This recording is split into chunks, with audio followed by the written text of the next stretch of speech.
जादू का तोड़ करवाने के लिए ईसाई आमल के पास, गैर मुस्लिम के पास, हिंदू के पास, सिख के पास जाना और उनसे जादू का तोड़ करवाना, ये इंतहाई कबीरा गुनाह है। और अगर उसने शिरकिया कलिमात पढ़े हैं तो ये फिर, अगर आपने भी उससे सीख लिए हैं तो वो तो काफिर है ही, साथ में आपको भी दायरा इस्लाम से खारिज कर देगा। इसलिए कोशिश करें कभी गैर मुस्लिम के पास किसी तावीज़ लेने के लिए, कोई ऐसी चीज़ लेने के लिए ना जाएं। यार आपके पास कुरान मौजूद है, इतनी बड़ी दौलत मौजूद है कि रब्बे ज़ुल जलाल ने फरमाया वलौ अंज़लना हाज़ल कुरआन अला जबलिन लरअयतहु खाशिअम मुतसद्दिअम मिन खशियतिल्लाह। अगर ये कुरान हम पहाड़ों पे नाजिल करते तो पहाड़ भी इसकी ताकत से रेजा रेजा हो जाते।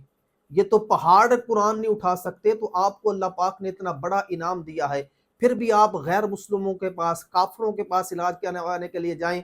तो जादू में इलाज नहीं है, ये जादू सरसरी एक चीज होती है जो वक्ती तौर पर इंसान की आंखों पे पट्टी डाल देती है और बंदा कहता है मैं सही हो गया, लेकिन आज तक जादूगर से मैंने कोई आदमी सही होते हुए नहीं देखा। और फिर वो घर जो लोग जादू करवाने के लिए काफिरों के पास जाते हैं, मैंने वो घर बर्बाद होते देखे हैं, उजड़ते देखे हैं, क्योंकि जो जहां शिरक किया जाएगा, यहाँ ऐसे कलमात पड़ जाएंगे, वहां खुदा की रहमत कहां से आएगी, वहां बर्बादी ही आएगी।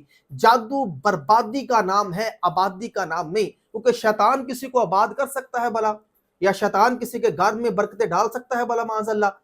इसलिए काफिर के पास जब भी कोई मसला आ जाए तो किसी ऐसे सहीउल अकीदा मुसलमान के पास जाएं जो सहीउल अकीदा भी हो और मुत्तकी परहेजगार भी हो, अल्लाह पाक आपका मसला हल कर देगा।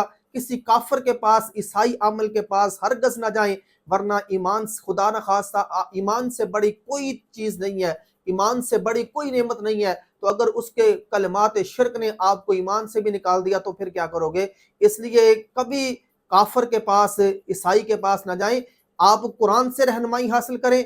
अगर नहीं कर सकते हो तो किसी ऐसे इमाम के पास जाएं, ऐसे इंसान के पास जाएं जो सहीउल अकीदा हो, तो वो आपकी रहनुमाई कर देगा। कुरान से बड़ा किसी चीज का कोई तोड़ नहीं है, कुरान से बेहतर कोई तोड़ नहीं है। सिर्फ करने वाले के अमल में फर्क हो सकता है कि उसे पता नहीं है, अमल नहीं है, वरना कुरान से अजीम चीज और अजीम रूहानियत अल्लाह पाक ने किसी चीज में रखी। इसलिए कोशिश करें, अगर कोई जादू के मसाइल बन गए हैं तो किसी तरह भी आप किसी ईसाई के पास ना जाएं, कुरान से रहनुमाई लें। और ऐसी वीडियोस को कोशिश किया करें कि सदका जारिया समझकर शेयर लाजमी किया करें।